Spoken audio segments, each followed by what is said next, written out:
ជំរាបសួរពុកម៉ែបងប្អូនទាំងអស់គ្នាសម្រាប់វីដេអូថ្ងៃនេះនាងខ្ញុំនឹងបង្ហាញជូនពុកម៉ែបងប្អូនអំពីប្រភេទធុងចម្រោះដែលយើងតែងតែប្រើប្រាស់ជាមួយនឹងចាតម្រងធុងអញ្ចឹងពុកម៉ែបងប្អូនដែលមួយចំនួនភាគច្រើនគឺបានស្គាល់និងបានដឹងថាប្រភេទតម្រងខាងក្នុងគឺជាប្រភេទតម្រងបែបណាអញ្ចឹងពុកម៉ែបងប្អូនដែលមួយចំនួនតូចគឺមិនតបានដឹងថានៅក្នុងធុងស្មាច់ឬក៏ធុងអ៊ីណុកប្រើប្រាស់តម្រងខាងក្នុងគឺជាប្រភេទបែបណាចាហើយនៅក្នុងដៃនាងខ្ញុំនេះគឺជាប្រភេទតម្រងដែលយើងតែងតែប្រើប្រាស់នៅក្នុងធុងស្មាច់និងក្នុងធុងអ៊ីណុកដែលមានជាប្រភេទចាតម្រងខាងលើនិងខាងក្រោមហើយតម្រងនេះគឺមានសារៈសំខាន់ខ្លាំងមែនតើណាពុកម៉ែបងប្អូនចំពោះនៅក្នុងបញ្ហាដែលពុកម៉ែបងប្អូនជួបប្រទះនោះគឺករណីដែលពុកម៉ែបងប្អូនប្រើធុងចម្រោះស្មាច់គឺមានសភាពចាធុងកំពិតប៉ុន្តែពុកម៉ែបងប្អូនអត់ដឹងថា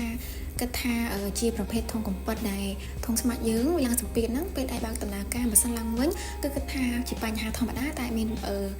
បញ្ហាអីទេប៉ុន្តែជាក់ស្ដែងពេលដែលពុកម៉ែបងប្អូនបើកដំណើរការ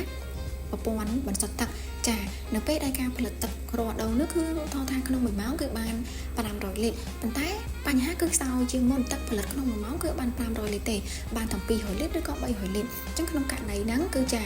បណ្ដាលមកពីតម្រងនៅក្នុងធុងហ្នឹងគឺមានបញ្ហាកំពិតចាហើយនេះខ្ញុំនឹងបង្ហាញរូបជូនពុកម៉ែបងប្អូនថា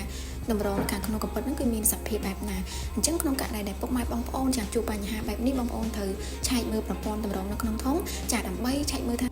បញ្ហាដែលទឹកចុះខ្សោយជាងមុនគឺមកពីតម្រងធុងឬក៏មកពីបញ្ហាផ្សេងៗចឹងពាក់ព័ន្ធជាមួយពុកម៉ែបងប្អូនដែលមានបញ្ហាបច្ចេកទេសប្រព័ន្ធម៉ាស៊ីនណាមួយអាចអញ្ជើញចាសាកសួរមេខានក្រុមហ៊ុនយើងខ្ញុំបានចាសូមអរគុណសូមជម្រាបលា